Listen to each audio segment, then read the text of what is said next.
kind of standard of care, if we were going to propose that the legislature create one upfront, that it should be not that of lawyers, but looking more toward other contexts in which entities have particular standards of care. So hopefully that was somewhat helpful. Maybe I'll pause there and see if there are questions. I would like to, in particular, encourage our non-lawyers to ask questions, because I also would like to really thank Lucy and Mary, because I've been a lawyer for a while now. I found this very helpful and insightful, even with the background that I have in the subject. But I think for people who are seeing some of these ideas for the first time, I want to make sure that they get the first crack at asking what might seem like basic questions to somebody who's a lawyer, but it's really important to make sure people understand the ideas that you two have written about here with such grace. So Eric and then Becky. Challenge accepted. Okay, so this was a great memo. I really appreciate it. And if I'm asking you to give me like a second-year law school class, please feel free to tell me that we can do this later offline. But my understanding of what you're saying is we really don't know if we're dealing with like hot air balloons over Manhattan, in like 1700 or something totally different, right? And so if we have a negligence standard, that's very flexible. And the concern is if you add something, in a standard within the entity, it is a danger that it will become some sort of preemption, right? And so that in a sandbox entity where we don't really know what these provisions are going to be, and the beauty of the jury system and the negligence standard is you have to sort of figure out what this risk is, and then if we try to set that standard ahead of time, it potentially preempts people's rights in civil court. Am I kind of getting that right? Yeah, I mean, so I think there's two possibilities. If holding everybody to the standard of a lawyer, when many of these are doing things that are quite different from what a lawyer traditionally does, it just doesn't quite fit. Number one, because they're not people, they're entities, as I said, and because they are using such, services are being provided in such a diversity of ways. And so in some ways that's too narrow. And then also, I think it potentially makes it more difficult for folks seeking redress because it's so different. And because, having to make the case of how this software provider, for example, should have been held to the standard of care that a lawyer would in the same circumstances, it's just a really difficult, challenging, kind of not quite fitting argument. But yeah, I mean, the point is that we don't know yet what the consumer harms really will be. And so what we want to do is encourage those who are the closest to the problem, the providers, to think about potential consumer harm. And the common law negligence standard is broad, and adopt reasonable safeguards to prevent it. And they do this because the tort system says do it. So they know that reasonable, reasonable care, foreseeable circumstances, they understand that says it's on you if you don't take appropriate precautions. So we had some examples up above, for example, if you hold yourself out, and we have a couple of entities in Utah that are doing this, if you hold yourself out as a will writing provider and you write a will that fails to account for, fails to ask the testator if they have children, that's negligent, So I think, we want to, I think our concern was that if we do too much upfront that doesn't fit, we risk creating more harm in the system later in ways that we just can't even see. So it's almost like applying that standard to ourselves as well. Just one quick follow-up on this. Does Utah have the requirement that the outcome of civil litigation, even if it's a settlement, be reported to the regulator? Because that was my one thought. That was my one thought in reading this, is if what we're saying is we'd like the civil litigation system to do this. My one concern is it's very hard for regulators to actually find out if there've been particularly settlements in the civil justice system. And we may want to just have a requirement that says, as part of this, you need to make the regulatory entity aware of settlements that you're making over, negligent use of or negligence in your product or something. Yeah, and we should be getting a broader net than that with our complaints tracking, but yeah, that's something to consider. Marta. Just a couple of points. The reporting requirements for settlements is something that is generally known in our legal communities. I know doctors, for example, if they settle cases, they have to report it to the National Practitioners Database. So I think that is actually a very good thing to keep in mind as we move through that, and a requirement that we should consider. The other point that I wanted to make is, cases against lawyers. I think if there's a lawyer involved, I think there has to be, the standard of care has to involve, it's the same standard of care for a lawyer. But I think with respect to expert testimony is going to be needed in these cases. And there's, because you're going to have to explain to a jury what happened and why, and that's typically why experts are used. So, and negligence, ordinary negligence and attorney negligence is really the same thing. It's just the standard is different, and it's measured differently because you're looking at it as, what is that lawyer doing in the community?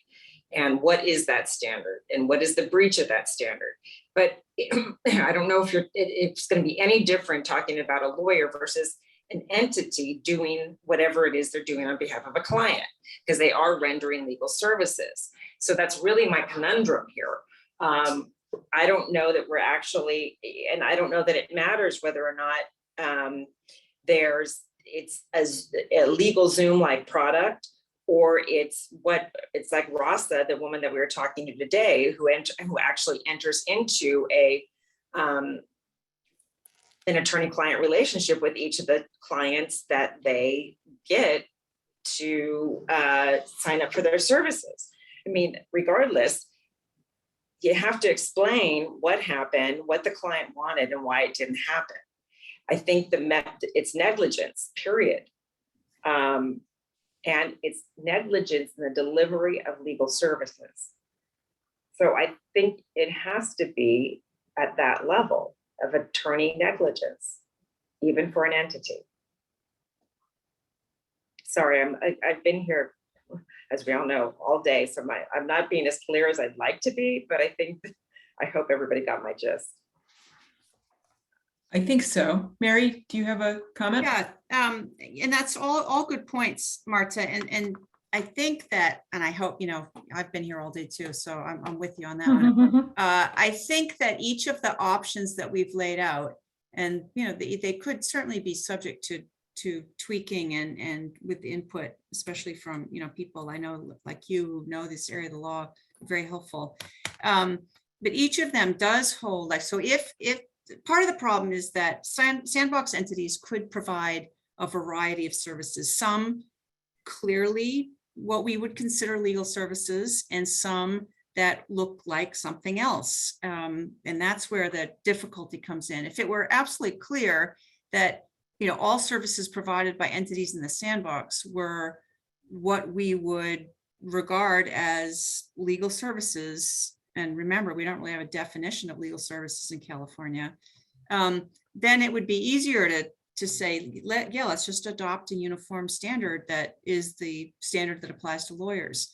But there will be, instances, presumably, where what's provided is something that's, quasi-legal, law-related, and that's where you'd want to have the flexibility for a court, for example, to make the determination of what standard of care applies. What is the comparable measure that we're going to look to determine whether there's been a breach? And each of these options does say that where it's a lawyer providing the services, the regular, standard that applies to any lawyer would apply. in that instance. And it's really the situations that don't involve a lawyer and that don't involve what we would clearly regard as legal services where it gets dicier. And that's what we're trying to address by setting forth a more flexible standard that draws, pretty directly from the common law. Well, to your point, and I'm sorry, I don't mean to take up much more time on this, but Mary, you're absolutely right. To your point, the issue then would turn on whether it's a 1-year statute or a 2-year statute for ordinary negligence, which is going to be pretty dicey for the consumers to try to figure out when they have to file their lawsuit. So I can almost see how we would let the courts kind of figure out what standard to apply to an entity in the sandbox. I understand that, but the consumer might be running into problems if they don't file within a year, if they file, and how do we give the entities and the consumers guidelines with respect to you? If you have a complaint, you've got 1 year to do it, or do you have 2?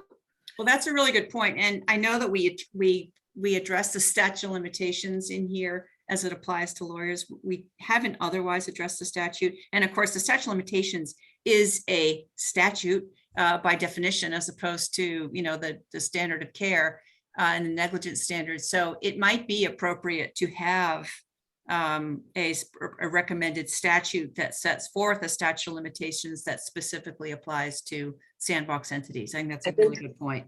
I think it has to be. I think the consumers have to know their deadline in which when they have to file their action. Mm-hmm. Micah. You're mute. Yeah, I was trying to get it off. Thank you. I'm curious about what some examples of not legal services, but potentially legal service related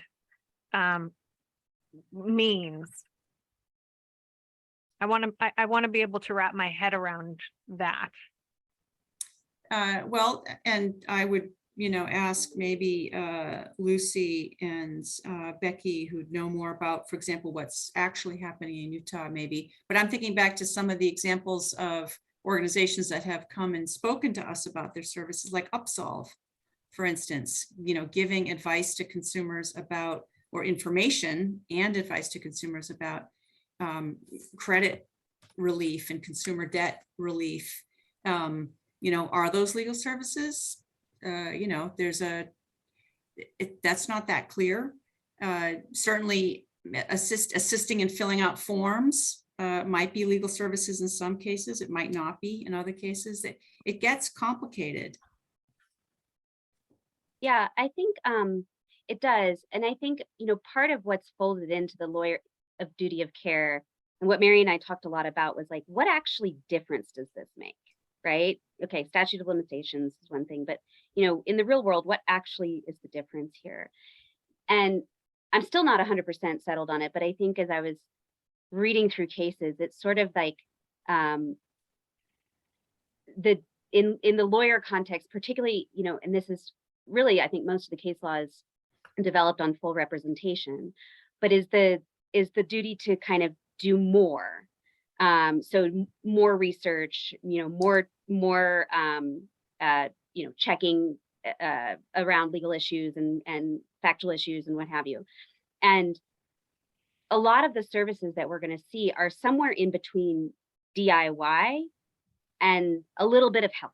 And so should that full burden be placed on these providers when a little bit of help is often just what's needed? I don't know that the answer is yes. So, in the context, Upsolve is a really good example, but even in the context of one entity as well, you've got multiple ways this could shake out. So LegalZoom obviously has a really robust software platform that is really DIY, partly because they can't do anything more under the UPL regulations. But now within Utah, they can hire lawyers to offer legal representation and advice. And so I would assume that it's possible that in some contexts, in some circumstances, LegalZoom as an entity could be held to a higher standard if it's lawyers that are providing the services. But in the context of software provision, it's something different. And so you know, this is really different than what we've kind of dealt with before in this context, but so that's why we were kind of trying to seek the flexibility and give the tort system the ability to do what it's built to do, which is kind of balance these interests and develop norms around this new area. So can I ask? I'm sorry, I just want to follow up if it's okay. Sure. Let's use LegalZoom because you're right, it's complicated and it gets really fuzzy. So let's use LegalZoom as an example. And someone is trying to use that process to create an LLC, for example, and there's questions that the LegalZoom software asks, and the people seeking the LLC or whatever it is, answer those questions, and it gets compiled into a document. If for some reason the question was asked incorrectly, or there was some glaring omission, something that's required for a will. I mean, I don't do wills and trusts, so I can't give any concrete examples. Wouldn't we want that provider to be, that's a legal service, even though it's a DIY-ish software program, wouldn't we want them to be held to the same standard as a legal service provider because of the potential legal ramifications for the consumer? So I think I think honestly that this is why the courts are best placed to assess this, but I think it sort of depends on what the problem was. So I mean, and this is true for lawyers as well. Mary and I got to reread Lucas v. Ham, which was fun, but you know, a lawyer failing to spot an issue with the ruling perpetuities may or may not be liable, depending on how esoteric the problem was. And I think, you know, it's again that sort of balancing of what was the foreseeable risk of harm, and you know, was this person actually taking the steps necessary given all, you know, given the circumstances. So I mean, I would say there are some questions in the context of a will that I feel like in common law negligence, a LegalZoom would absolutely be, it would be clearly negligent. For example, the basic question of, do you have children? If a software platform doesn't ask that question, whether they're a lawyer or not, I think, or you know, whether they're overseen by a lawyer or not, I think, and they're holding themselves out to create a will, that's a problem. Now, more complexity, you know, potentially makes this fuzzier. And honestly, up front, I don't know that we don't know all the permutations of that, and we shouldn't. And that's okay. We have this system that deals with this on the back end. So, see, I just want to make sure I understand your conclusion is the court should figure it out and people should litigate it, and then case law will be built up providing guidance about what standard applies. well, I think it's 100% clear that the common law negligence standard applies across the board to all of us, and you know, everybody in their day-to-day lives and every entity that holds themselves out to do anything. I think it's pretty clear that entities using lawyers to provide legal services would be held to the lawyer professional standard. What's unclear is that big middle ground. And so, you know, that's why Mary and I came up with this option 2 proposal, which focuses in on articulating some detail around the standard of care that is about what you as the entity have to do to ensure that you've taken steps to ensure that you have a reasonable product on the market. So policies, processes, and procedures. So that was our, you know, to the extent that we want to give guidance up front, what we care about is that the entity is taking steps to ensure that their products and services are of a good quality. So would there be a claim for like negligent retention, hiring, and supervision? Would they be respondeat superior if we're talking about an entity that doesn't have lawyers working on the problem? Yeah, so I think, again, this is tricky stuff, but I think that second, and Mary, correct me if I'm wrong here, I really didn't love torts in law school, but that second option, I think, would create a direct liability for the entity, not just through vicarious liability. Yeah, I think the Thanks. intention, Micah, is that the entity would be liable for acts undertaken by an employee. Okay, thanks. So just to decode for the non-lawyers, direct liability is when the entity is responsible for things that it did wrong.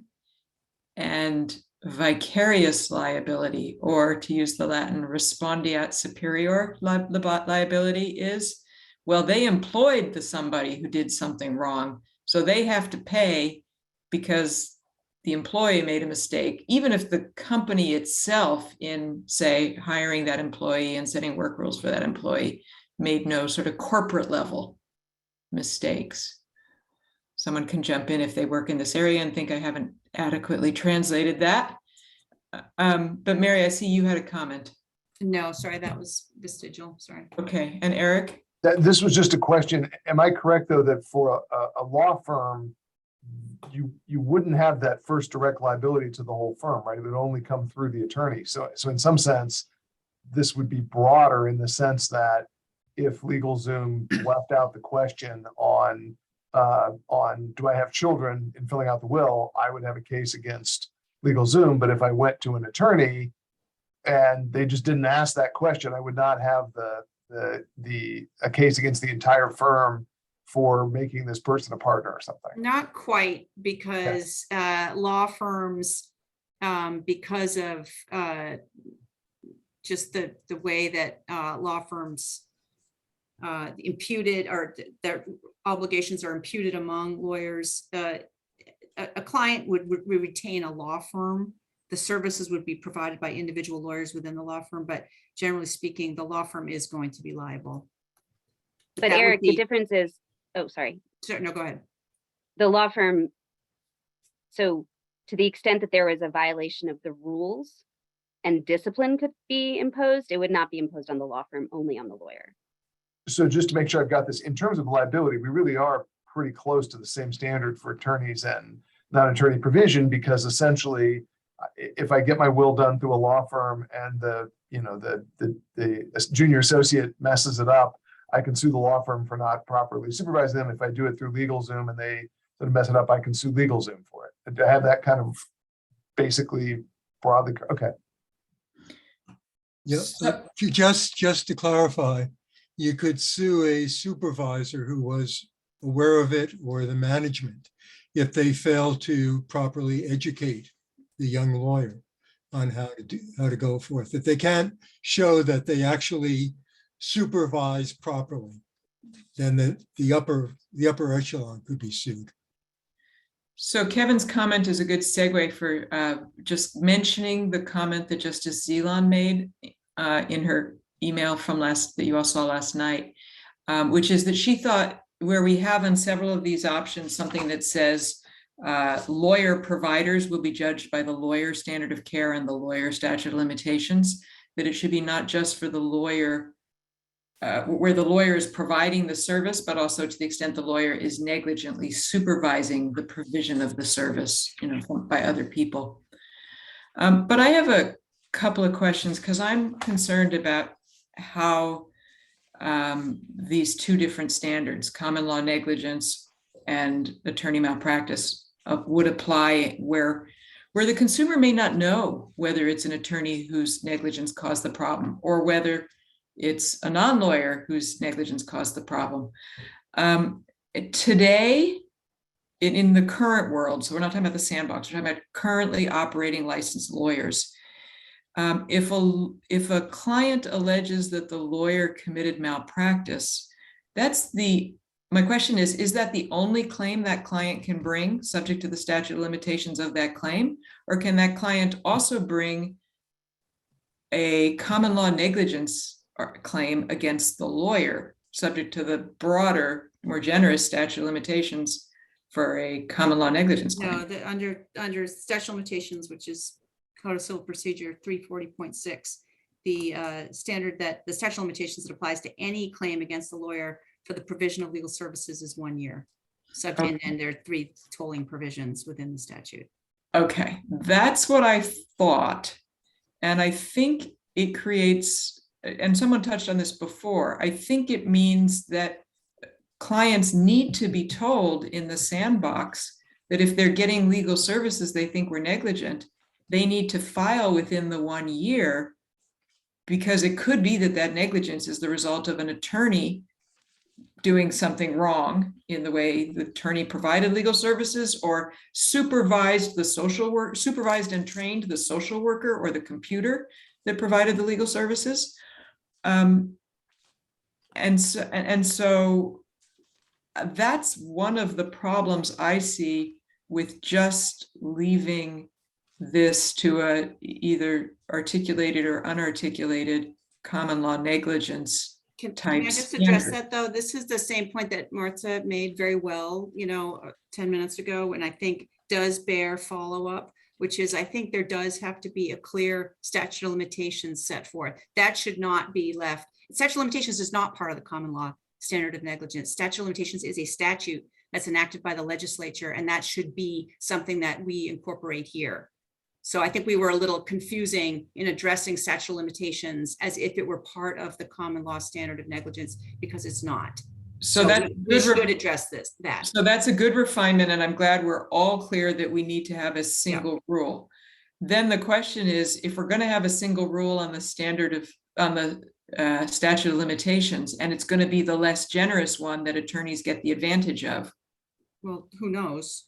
But we haven't figured that out yet. I see what you're saying. We have to, this is something we have not specifically addressed, and this is what I mean. I think it was a little misleading for us to address, to mention statute of limitations here in our options, because we really didn't talk about it. We didn't really address it in the memo, and I think we need to think it through. Okay. Yeah. So I guess now that we're divorcing the two subjects of statute of limitations and standard of care, it's not immediately clear to me why you want or need a different standard of care for legal services that are provided completely by lawyers or only partially by lawyers, recognizing that whether it's software or social workers providing the service, at some level, they're going to have been trained by lawyers, or the constraints of the software are going to have been set on the advice of lawyers or something. So a lawyer is going to, because it is the provision of legal services, the lawyer is going to have had a role in deciding what the software is going to ask, how the software is going to run, how the social workers are going to be trained, and so on. So I would appreciate more explanation or attention to the question of why do we need to have a different standard of care? And I would say to that, I think it's a really good question, and I think it goes to the really heart of what we're trying to talk about. We only have a few minutes left here. What I'd like to do is kind of note that as one of our follow-up items, along with the statute of limitations. And if there are others, this would be a good time to give us additional feedback, because I think all of these are good points. That's an excellent way to wrap up the discussion. Eric has one thing he wants you to put on that list of things to think about. Well, this is just, is there a way in which we could have a longer statute of limitations, given that if there's attorney involvement, it's 1 year? I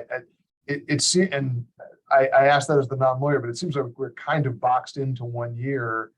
I have no problem having 2 if there's not a lawyer involvement, but it sounds like we don't really have the option of extending the statute of limitations on lawyers. And so it sounds like it's going to be a year.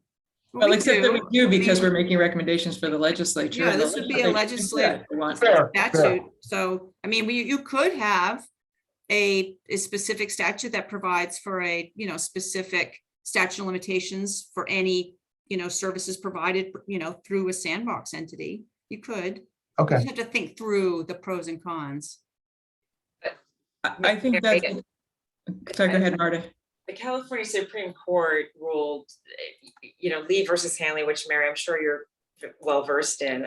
There's a carve out for 340.6 for the application of the 1-year statute for legal malpractice suits against attorneys, where if the attorney, the 1 year applies to an attorney who is providing legal services, but if it's outside of legal services, for example, if the attorney steals money from a client, that's not provision of legal services. So the 1 year then would not apply for like a conversion claim or a fraud claim. So I mean, you know, this is going to take a lot of heavy lifting to kind of weed our way through it, and what a Sandbox participant may be required to advise a client with respect to when a statute of limitations may expire with respect to a claim.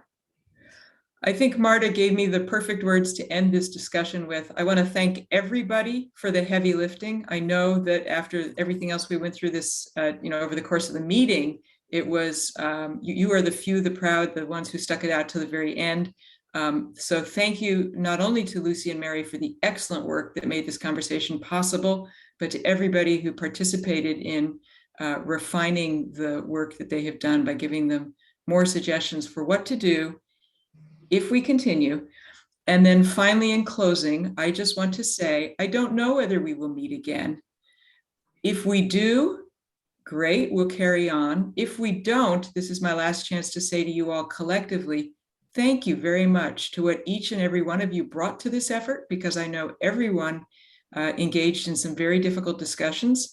And I appreciate the patience that you all showed, and the persistence that you all showed, and the expertise you all brought, and the open-mindedness that you brought on various things that we've been discussing so far. So with that, the meeting is adjourned. Thank you, Justice Tucker. Thank you. Thank you. Bye-bye.